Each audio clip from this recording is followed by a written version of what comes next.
Ola amigos de Enxogo, imos a polo segundo día de adestramento dentro da casa. Non podemos sair fora exterior a cumprir con nosos adestramentos en bicicleta, así que toca meter bastante horas no gimnasio. Por sorte eu teño este gimnasio no que podo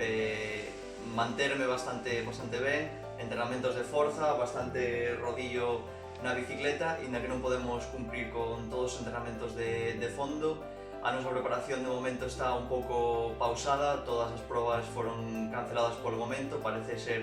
que polo menos abril e maio non haberá ninguna competición no noso calendario, así que un pouco a preparación vai a deriva, non sabemos moi ben o que vai pasar, hai bastante incertidumbre, pero bueno, de momento somos conscientes do que nos toca nos seguir adestrando na casa, ser conscientes do problema que temos a nivel mundial, así que entre todos, coidémonos.